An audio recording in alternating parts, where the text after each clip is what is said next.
Rayon Sport ikipe y'Imana gikundiro isaro ry'Inyanza byaterwa nuko uyikunda mu mutima wawe ukagira izina nawe uyiterura. Iteye MPAGA ikipe ya Gasogi United y'ibitego 3-0 kuri stade Amahoro i Remera.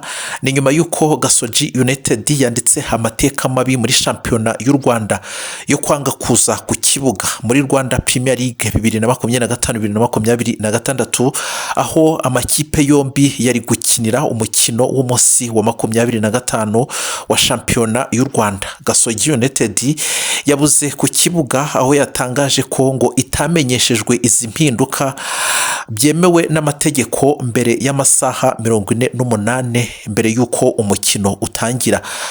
Ku rundi ruhande umuyobozi mukuru wa Rwanda Premier League ni Karangwa Jire yanyomoje ibyaya makuru cyangwa se ibya KNC, umuyobozi cyangwa se president w'ikipe ya Gasogi United watangaje ibingibi ku mbuga nkoranyambaga aho bagiye batangaza ko ngo batigeze bamenyeshwa byemewe n'amategeko ko uyu mukino wimuwe kuva ku isaha y'isa 9 kuri Pele Stadium ugashirwa ku isaha y'isa 4 ku Mahoro Stadium.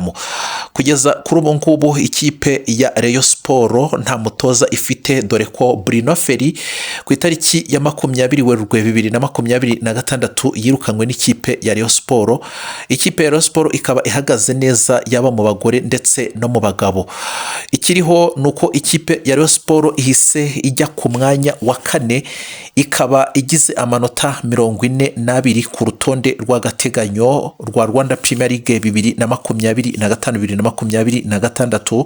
ni mu gihe ikipe ya Gasogi United ifite amanota 26 ikaba igomba gusubira inyuma ikajya ku mwanya wa 12.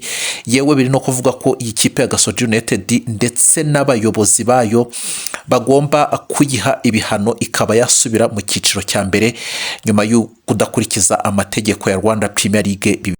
Umunyarwanda niwe wagize ati umwana murizi ntakurwa urutozi. Kuwa 14 Werurwe 2026 umujyi wa Kigali wandikiye amakipe usanzwe utera inkunga ubasaba ko bitarenze ku itariki ya 30 Werurwe 2026 azaba yamaze kwihuza akabyara ikipe imwe. Ayo makipe na yahe ni AS Kigali, Gasogi United cyangwa se Urubambingwe na Kiyovu Sport. Bamwe mu bayobozi b'aya makipe harimo nk'ikipe ya Kiyovu Sport, uyu ni Minani Hemedi akaba umuvugizi mukuru w'ikipe ya Kiyovu Sport, yavuze ko batakwemera cyangwa se ibyo ubuyobozi bw'umujyi wa Kigali buri kubasaba ngo bwaba bwirengagije amateka y'aya makipe cyangwa se nuko yubatswe. Bababwira ko ngo bo ibyo ku ruhande rwa Kiyovu Sport batabyemera. Ni mu gihe ku yandi makipe tutigeze twumva icyo batangaza, ariko umujyi wa Kigali wo ukaba warasohoye iryo tangazo ubasaba ko aya makipe yagakwiye gusenywa hanyuma akihuza agakora ikipe imwe. Iyi kipe rero ya Gasogi United yaba iri mu mazi abira. Iyi kipe ya Gasogi United iki cyaba ari cyo gihe cyo kuyisenya cyangwa se cyo kuyirishira hasi. Hanyuma iyi kipe ya Gasogi United nyuma yuko itewe MPAGA n'ikipe ya Rayon Sport yaba yangirije cyangwa se ibaze inturu kumanywa nyuma yuko yanze kuza ku kibuga ngo yakirwe na Rayon Sport yagombaga kuba yakira kuri stade Amahoro. Ibi ngibi rero bikomeza kugenda bituma benshi ku mbuga nkoranyambaga batanga ibitekerezo bigiye bitandukanye, bavuga bati n'ubundi mwari mwasabye kuyisenya, n'ubundi ni muyisenye muyikureho, n'ubundi ntacyo yari itumariye cyangwa se n'ubundi irimo gukomeza kugenda izambya cyangwa se yica amategeko ya Rwanda Premier League. Gusa reka ngushimire nkubwire ngo warakoze cyane udahwema gukurikira ibiganiro byacu uko bwije nuko bukeye, kandi uri w'agaciro. Nkubwire ngo aya na makuru ya siporo, ariko uranabizi ko tugira gucya tugasimbukira muri politike, urabizi ko tujya gucya tugasimbukira no mu myidagaduro tukareba iba bigenda biri kuhavugirwa. Icyo nagusaba rero no gukora subscribe cyangwa se sabone, ukajya muri section ya comment ugatanga igitekerezo cyawe, nacyo ni inyamibwa tuzajya tucyumva kugira ngo tujye dukomeza kugenda tubana umunsi ku munsi uko bwije nuko bukeye. Icyo usabwa rero no kujya ukomeza kubana natwe tukakugezaho amakuru aba ari kugenda acaracara muri ibyo bisate byose naje kuba nkubwira.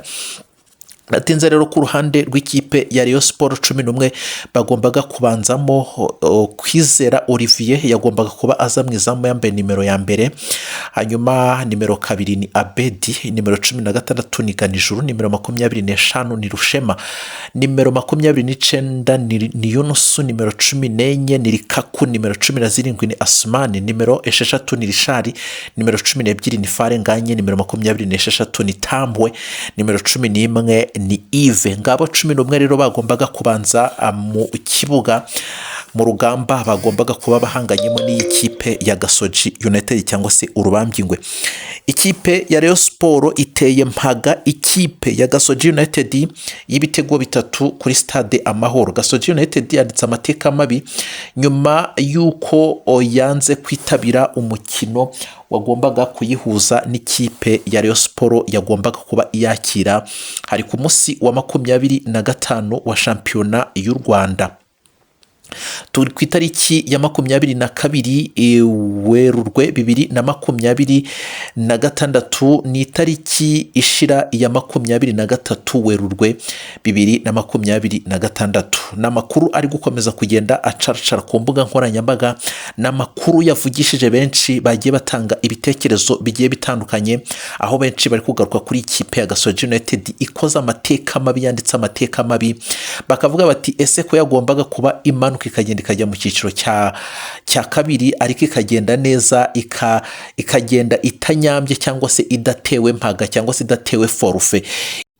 Gasogi United yabuze ku kibuga yagaragaje ko itamenyeshejwe impinduka z'amategeko mbere y'amasaha 48.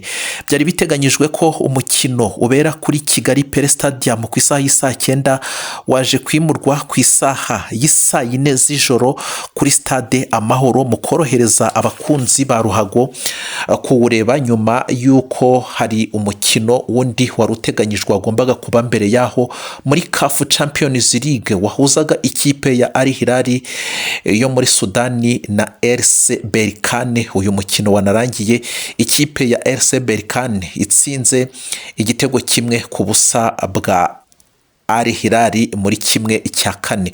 Mu butumwa bwe Perezida wa Gasogi United aragira ati: iyo udahagaze ku burenganzira bwawe undi muntu azaza abuhagarareho, rinda ijambo ryawe cyangwa wibure. Aya ni amagambo yatumye benshi bibaza byinshi kuri Twitter y'uyu mugabo KNC, bahita bavuga bati uko byagenda kose uyu mukino uteganyijwe ku isaha y'isa 4 kuri stade Amahoro, ikipe ya Rayon Sport igomba kwakiramo ikipe ya Gasogi United. Uko byagenda kose uyu mukino ntabwo uri bube.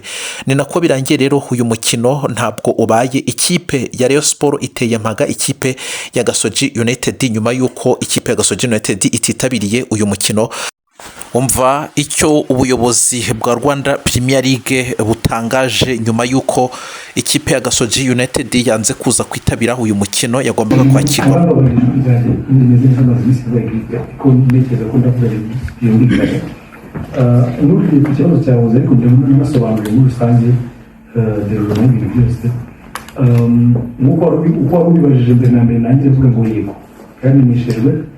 mu nzira zose ziteganywa n'amategeko ndetse n'inzira dusanzwe tumenyereye kuvugana n'amakipe. Hari umukino wa mbere wawuhindutse cyangwa se twari tumenyesheje n'amakipe. Uyu mukino uko mwari mubizi wari uteganyijwe kuba uyu munsi saa 9 kuri Pele Stadium. Ikipe yagombaga kwakira umukino irabisaba, dusuzuma impamvu zayo, twemeza impinduka z'umukino, tubimenyesha ikipe yari yabisabye mu buryo bwifashishije ikoranabuhanga email, ari nayo dusanzwe dukoresha tuvugana cyangwa se tubaha kominikasiyo zose amakipe. Ikipe yabisabye imenyeshwa ko ubusabe bwabo bwemewe, tunamenyesha ko umukino uhindutse utakibaye kuri Pele Stadium, uzabera kuri stade Amahoro ku cyumweru saa 4 z'ijoro. Gasogi uvuga iri muri kopi irabimenyeshwa. Ubu ni dukoresha kumenyesha amakipe. Abibajije ese byakozwe mu gihe giteganywa n'amategeko?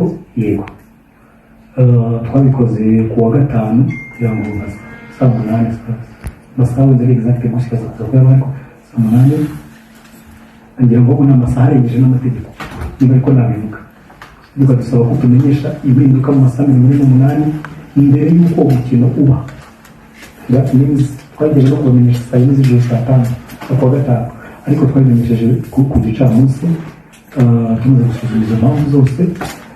Icya gatatu mu buryo bwo gusa no kubaha context uyu mukino murebye n'impinduka icyaguteye n'ibindi ntabwo ariko bwa mbere twari duhindura umukino kugira ngo tuwuhuze n'imikino ya Champions League agira yakiriramo hano kuri KNC.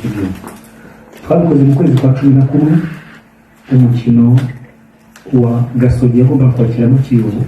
Ikibabaje nuko ari nawe byarahereyeho.